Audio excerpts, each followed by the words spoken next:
Good evening and welcome to State of Business on Art Television. I'm Tamiru Nimsat. Let's have a look at the headlines.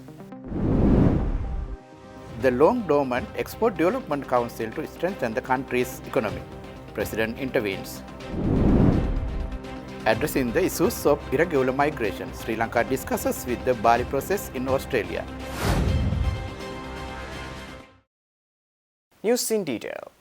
President Anurukumar Dissanayake yesterday reactivated the long-dormant Export Development Council after a 4-year hibernation. Officials just after the meeting revealed that the reactivation of the Export Development Council signals a renewed commitment to boost export revenue with $36 billion by 2030. The meeting comes after a 4-year hiatus and decades of irregular activity, with the Council last engaging meaningfully in 1992 before briefly resurfacing in 2020. The directive aligns with the government's vision of a thriving nation, a beautiful life.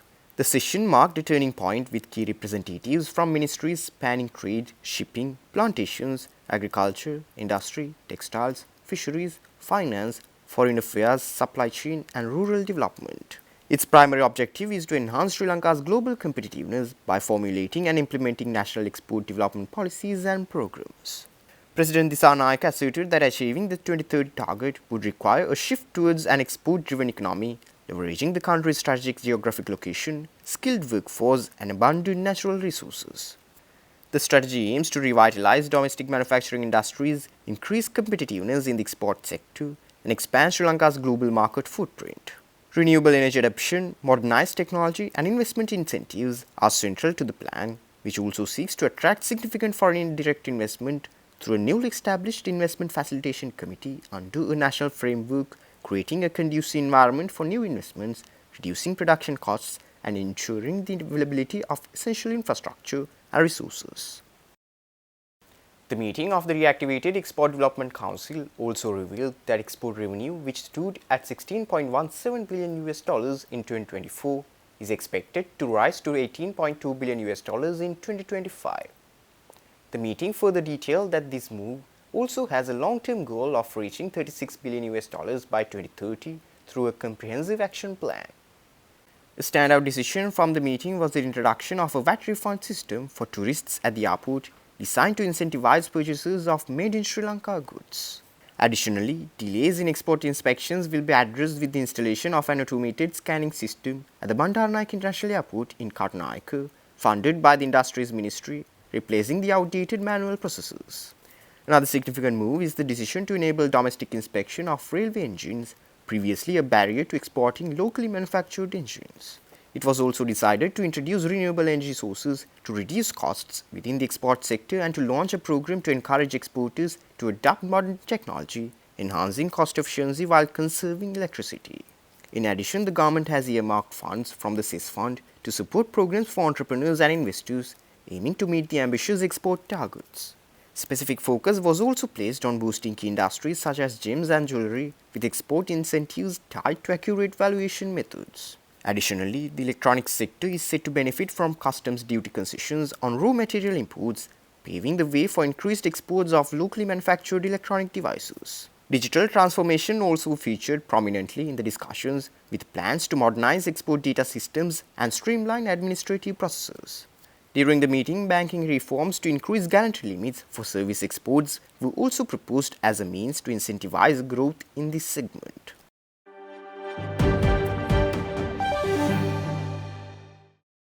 The Embassy of Sri Lanka in Washington hosted a Buddhist religious ceremony to invoke blessings on individuals and families affected by the devastating wildfires in the Southern California. Officials from the Office of Press and Public Diplomacy of the U.S. Department of State attended the event as distinguished guests. The event held at the embassy was attended by members of the Sri Lankan diaspora and well-wishers. The ceremony was also streamed live for the benefit of virtual participants from around the United States. The event was led by the Mahasangha, with the proceedings presided over by Chief Judicial Prelate of North America and Chief Incumbent of the Maryland Buddhist Vihara, Venerable Katugastota Uparatna Thiru. The Mahasangha conducted a series of blessings, including the Vattaka Pirit, offering spiritual solace, protection, and blessings to the affected communities. This event brought together participants from diverse backgrounds, reaffirming a shared commitment to compassion, unity, and hope in the face of adversity. Spokesperson for South and Central Asian Affairs, Alice Chu, along with officials from the Office of Press and Public Democracy of the U.S. Department of State, attended the event as distinguished guests. Delivering the welcome address, Ambassador of Sri Lanka in Washington, Mahinda Samarsinghe, stated that the ceremony reflects our collective prayers for healing and hope for the communities devastated by the wildfires. The ambassador added that the Embassy of Sri Lanka stands in solidarity with the people of Southern California and extends its heartfelt gratitude to all who participated in this meaningful rendezvous. As much as the US has stood by the people of Sri Lanka at times of need, Sri Lanka also stands firmly with the people of the United States during their time of need.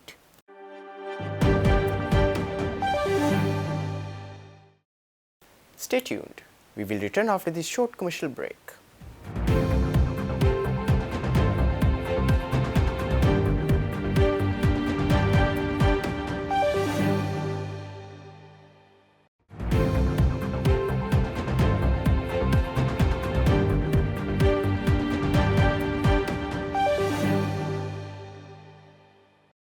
Welcome back after the break.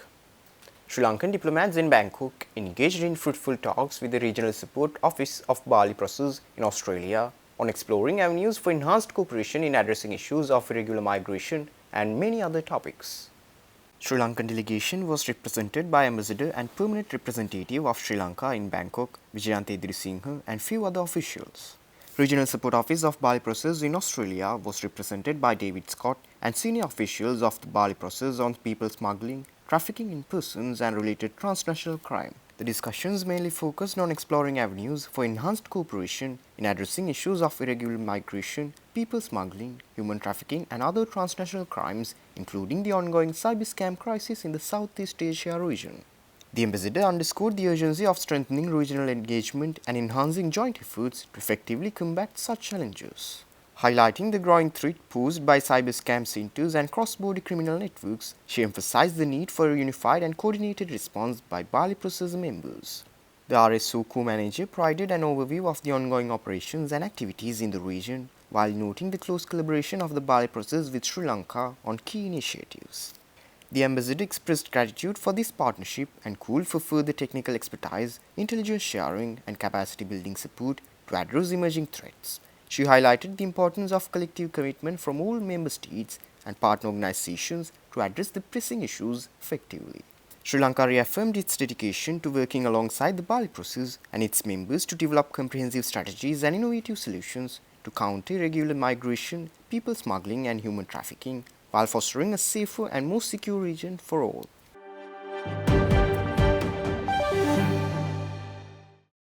The 26th session of the ASEAN Regional Forum, Heads of Defence Universities, concluded last week at the Golf-Face Hotel, Colombo, Sri Lanka. The event marked the beginning of a journey dedicated to exchanging information on the academic orientations of the respective defence educational institutions. General Sir John Kotalawala Defence University hosted the ASEAN Regional Forum Heads of Defence Universities 2025. Presidents, commanders and directors of defence educational institutions from participating countries led delegation of their defence universities, colleges and institutions to this important conclave. The forum contained 3 main sessions and several bilateral meetings aiming to foster collaborations and mutual learning among defence education institutions worldwide. This year's theme was the defence education in an era of transition, reflecting the challenges and opportunities faced by defence education systems in an increasingly complex global security environment. The meeting also included the sub-themes influence of critical technologies on defence leadership, responding to climate change and systematic risks, and achieving energy security through an integrated response to energy transitions, allowing the participants to share their experiences on security education and research and other relevant areas to enhance mutual understanding and resolutions. The forum also included bilateral meetings to foster deeper ties and strategic partnerships between defence education institutions. By exchanging ideas and best practices, the participating nations aim to enhance their collective ability to address emerging security challenges. All the participating countries, including Malaysia, Indonesia, Singapore, Philippines, Laos People's Democratic Republic, Thailand, Myanmar, Vietnam, Cambodia, Timor-Leste, Australia, Canada, Japan, New Zealand, Russia, Pakistan, and Sri Lanka, actively involved in the discussions, reflecting a collective commitment to achieve impactful results. The diverse participation underscores the forum's commitment to foster understanding and collaboration in international security education.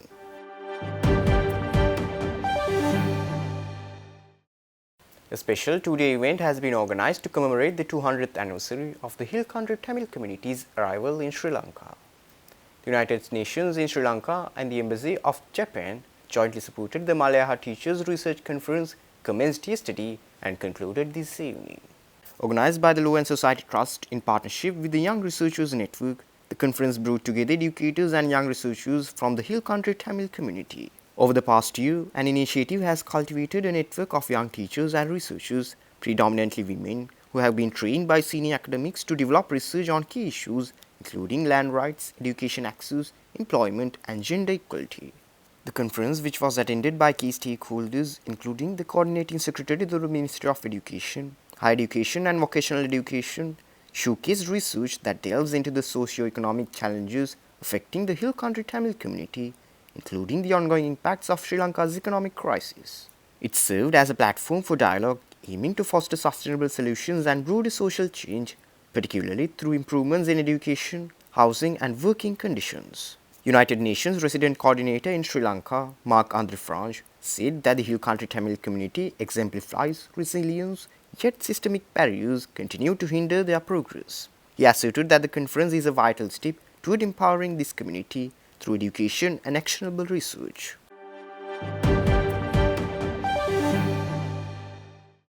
Stay tuned for stock update.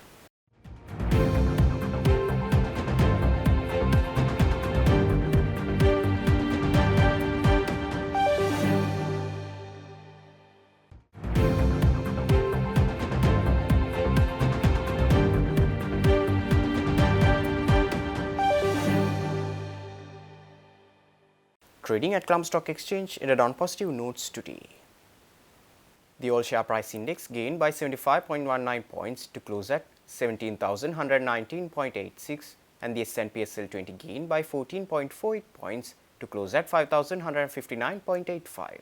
The turnover was over 6.3 billion rupees and over 273 million shares were traded. Up next are forex rates.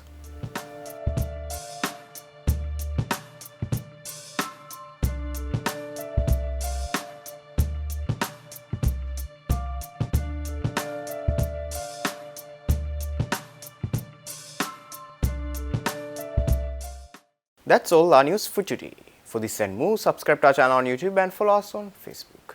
Take care and good night.